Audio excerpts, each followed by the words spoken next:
Elon Musk and Mark Zuckerberg, two of the world's richest men, two CEOs of the world's most powerful and influential companies, will soon be shirtless in a cage trying to kill each other while the world watches them live on the very devices that continue to make them rich. It sounds like a parody, but like many parodies over the past decade, it will soon become a reality. But the question is, how did it ever come to this? Well, this whole thing started all the way back in 2016, and it started with a bang. That September, Musk's company SpaceX had experienced a catastrophic failure in Cape Canaveral when their rocket, tasked with carrying a satellite into space, suddenly burst into flames before leaving the launch pad. Both the rocket and the satellite were completely unsalvageable, and on the surface, you'd expect the ramifications of an engineering error to begin and end on that day in September. However, this day would mark the start of a feud between the two most powerful men in history, because the satellite that SpaceX rocket was carrying that day actually belonged to Facebook and was intended to expand their Internet.org project to Africa at the time. But it was carrying a fairly important payload. Well, yeah, it's going to be carrying its heaviest payload to date, so a 5.5-ton satellite, which was operated by an Israeli company, and it was actually going to be leased out to Facebook, who were using it to provide internet to the developing world. And CEO Mark Zuckerberg couldn't hold back from voicing his frustration with SpaceX to the public. In a Facebook post, he would try to hide his anger as he wrote, "As I'm here in Africa, I'm deeply disappointed to hear that SpaceX's launch failure destroyed our satellite." Seething with frustration, Musk would naturally take to Twitter to respond to Zuckerberg's post, and with his retort, the 7-year fuse for the $350 billion cage match was lit. But this still doesn't explain fully how we got here. After their initial exchange following the 2016 SpaceX explosion, there were 3 major contentious interactions between Musk and Zuckerberg in public. The first of which happened in the summer of 2017, after Musk gave an interview calling for heavy regulations on AI, warning of the existential threat that opposed the foundation of human existence. AI is a fundamental existential risk for human civilization, and I don't think people fully appreciate that. I really think we need government regulation here, just to, because this is, ensuring the public good is served. Because you've got companies that are racing, that kind of have to race to build AI, or they're going to be made uncompetitive. Essentially, if your competitor is racing to build AI and you don't, they will crush you. But during his subsequent Facebook Live, Zuckerberg would wholeheartedly disagree with this outlook on AI, indirectly calling Musk a doomsdayer.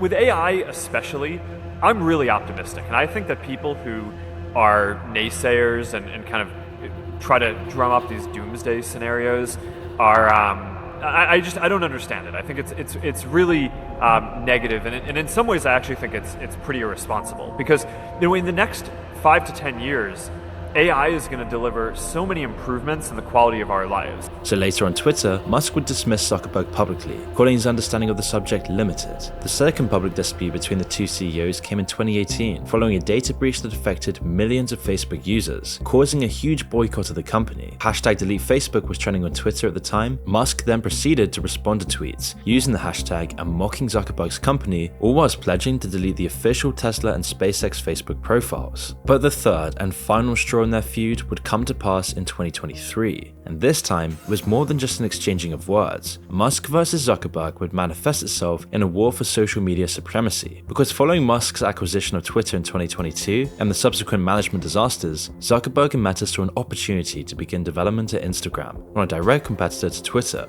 unknown officially to the public but internally known as Project 92. Reports of the project emerged, and during this time, Musk ramped up his public criticisms of Meta's companies, such as Instagram and WhatsApp. At the same time, the internet started turning their attention to clips of Zuckerberg's gold medal performance at his first public martial arts tournament, and amidst all the attention directed towards Zuckerberg, Musk then replied to a tweet with one sentence that would send a shockwave across the world. At first, the world thought this was just a joke from Musk, but the joke lasted just for 19 hours until Zuckerberg actually responded, and suddenly, the story was then being picked up by news outlets everywhere. Memes engulfed our feeds on every social media site, even celebrities chimed in. Both guys are absolutely dead serious about this. While two of the world's richest men openly discussed logistics for their fight. But it didn't stop there. Zuckerberg and Meta added fuel to the fire when just a few days later, they finally launched Project 92, otherwise known to the public as Threads, with the app pulling in 100 million users in just 1 week, while Zuckerberg and Musk continued to taunt each other. Now, the first ever actual cage match for entertainment between the two billionaires does seem inevitable. The fight will take place at the Octagon Arena in Las Vegas and will be live streamed to the world on X, with proceeds going to charity. Zuckerberg has been training, he says he's ready, and proposing possible dates, while Musk is supposedly undergoing MRIs and determining how much time he needs to get into shape. All signs point to this fight actually happening, and it's truly unprecedented. After all, CEOs and billionaires are known for being reserved when it comes to their public image, mainly because they have shareholders and business interests to protect. The only time we ever get to see people in the same economic class as Elon Musk and Mark Zuckerberg is either in fiction or in parody. So what changed here? And why do the rich and powerful suddenly feel the need to come down from the ivory towers to fight each other for entertainment in a cage? However, before we continue, I want to introduce you to our video sponsor. A few days ago, I was selecting the perfect music to go for a run in the woods, and I recently found out that I was being charged every month for loads of music apps that I don't even use anymore. I tried to set reminders to cancel free trials, but as life continues, these free trials sneak up on you, and I'm sure we all know how hard it is to manage our finances. But today, Rocket Money is here to help. Rocket Money is an all-in-one finance platform that helps you save more and spend less. This personal finance app allows you to manage subscriptions, lower bills, build a custom budget, and grow your savings all in one place. In my case, Rocket Money has helped me mainly cancel unwanted subscriptions, and by doing this, I've saved so much time and money, as it safely and securely identifies recurring charges and cancels unwanted subscriptions for you, all with just one tap. You don't have to do anything else. But the app also helps me manage my money budget, as it tracks my expenses by category. You'll actually receive notifications when you exceed these budgets, and you can visualize your ratio of expenses to income per month, quarter, or year. Rocket Money also monitors my credit, alerting me of important changes that affect my score, and offers information on how to improve it. This is why one of the best tools to unlock financial freedom and start managing your money today is with Rocket Money, where you can realize your goals one budget at a time. And the best part is you can access Rocket Money for free. So if you want to save more and spend less, join the 3.4 million members using Rocket Money today. Go to rocketmoney.com/moon or click the link in the description to get started for free and unlock even more features with premium. That's rocketmoney.com/moon to get started for free and get your money right. Just a few years ago, this would never have happened, because billionaires have always hidden themselves, sitting in their secluded mansions, playing society in the shadows, running their operations behind the scenes. People like Rothschilds, the Rockefellers, Andrew Carnegie, and even Bill Gates usually try to keep the public off of their case and prevent any unwanted attention from nosy lawyers and journalists who could expose their schemes. But with the internet, we've seen a new generation of tech billionaires who embrace a public persona. They shitpost on social media, they go on podcasts, they suck up as much attention as possible. Some of them, like Musk, love their infamy and their fanboys. It feeds their egos, which are already huge considering who they are. But while it might help their brands and their companies get into the public eye, all the unscripted public appearances are dangerous in their own way. When Elon Musk smoked weed publicly on Joe Rogan, Tesla dropped 9 points in the stock market. Although it didn't help that there was also an exodus in Tesla's upper management at the time. But these publicity stunts are kind of insulting on the face of it. These people are the ones who really control things now. Musk and Zuckerberg have full control over how the world communicates. Publicly, they'll feud online, but in reality, they're just benefiting from the public marketing. This is the new way that people market their companies. Having a public influence is the ultimate advertisement for your products. This is why people like Mr. Beast are making billions just from selling chocolate because of his videos. And it's exactly the same for people like Elon Musk and Mark Zuckerberg, all whilst doing everything they really can to influence society and manipulate the public to their will. For example, billionaires always say that they will eventually donate their money to charity. Do you plan to give away the majority of your wealth in your lifetime? Yeah, I do. And the hard part is figuring out how to do it in a levered way. It's not easy. Building Amazon was not easy. But when they actually do, it always goes to their own private charities. Generally, these are for tax purposes. But Zuckerberg's one in particular isn't even a real charity, it's an LLC. This way his donations can go to political parties or even to other for-profit companies. And he doesn't need to disclose anything either about these donations. And yet a real charity always has to publicize everything. Because by saying that he's donating to charity, he can then influence public opinion, claiming that he's trying to help the public, all while secretly trying to gain more control. But the question is, why are new billionaires going to such big efforts to change their public appearance? Well, because people around the world are resenting them, especially right now as the global economy turns into chaos. People are becoming poorer and poorer. The hard times are coming. Politics becomes less democratic by the day. Freedom is being suffocated. And as money is freedom, people having less money means they're permanently enslaved to the society that is controlled by people like Musk and Zuckerberg. So why was everyone so merciless? Well, it isn't hard to understand why. The number one reason behind the massive inflation we see today, the rising prices, and the reason people are struggling to pay the bills is because of reckless decision making.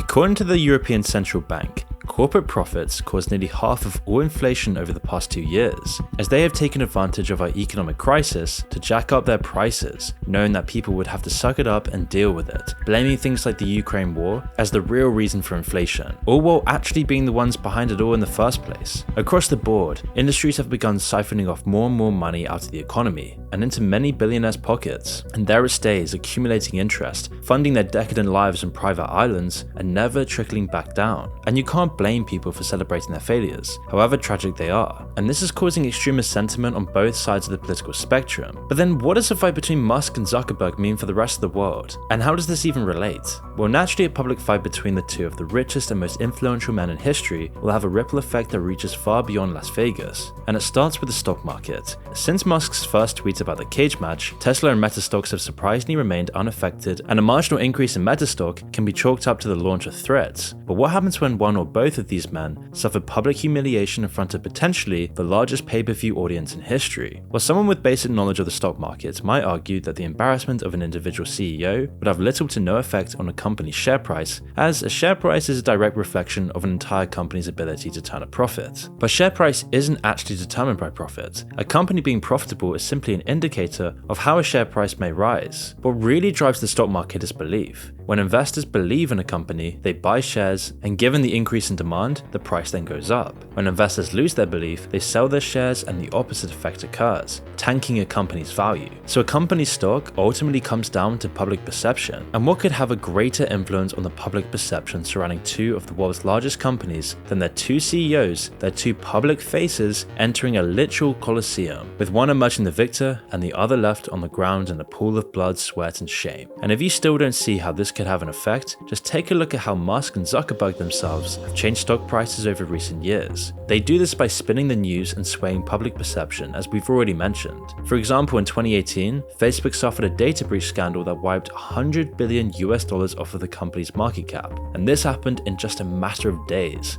On Tuesday afternoon, our engineering team found an attack affecting up to 50 million accounts on Facebook. There were immediate calls for tighter regulations on social media companies' handling of user data, and as a result, Mark Zuckerberg testified in front of Congress live on television and streaming. And despite the memes that came from that day, his arguments were compelling to investors, causing an almost immediate $23 billion bounce back to the market cap and an actual rise in share price by 4.5%.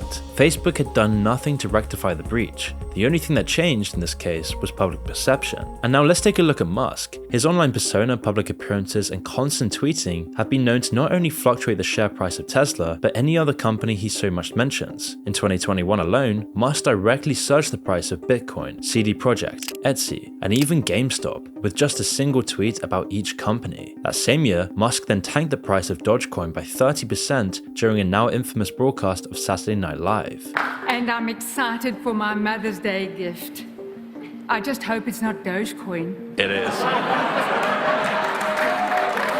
Sure is.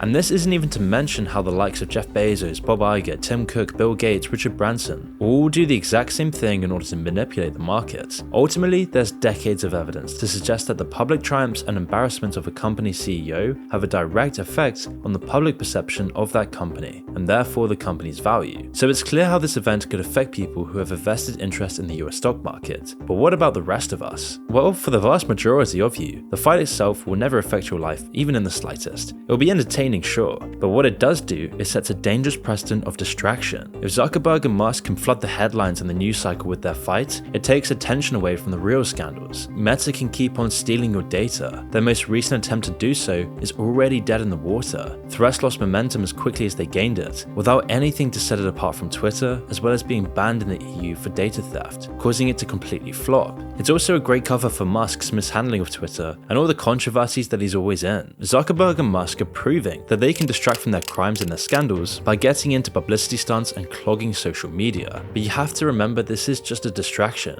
Another example of reality getting turned into reality TV. They're hoping that you'll follow the narrative, pick a side, and forget the fact that you're simply a pawn in this game. A delaying game. You see, whenever inequality spikes like it is recently, the system always starts to fall apart in every aspect. The last time inequality was this high was in the Great Depression. In fact, it's worse than it was before the crash. It only went down when Roosevelt brought in his New Deal and made efforts to level the playing field once again. Politicians don't want to upset their campaign funders and the lobbyists though. They'll avoid real changes like the plague until you force it on them. If that doesn't happen, inflation will keep on rising and the hamster wheel of the rat race will continue. But of all the distractions they put in front of us, this one will at least be very entertaining, and the fight is looking more and more likely to actually happen. Despite bringing up some possible surgery in the future, Musk still seems eager. In a recent interview, Dana White said that Musk and Zuckerberg are both deadly serious about the fight. For Zuckerberg, this is understandable. He's been training in Brazilian Jiu-Jitsu for years, which has been proven as the most effective form of martial arts in an actual UFC fight. Even though he's much lighter than Musk, he's much younger and he's clearly the favorite. Musk doesn't seem to have any experience at all, but you can't count out his massive weight advantage. If Elon can keep the fight off the ground and use his power advantage, he's got a good chance. But despite whoever actually wins this fight,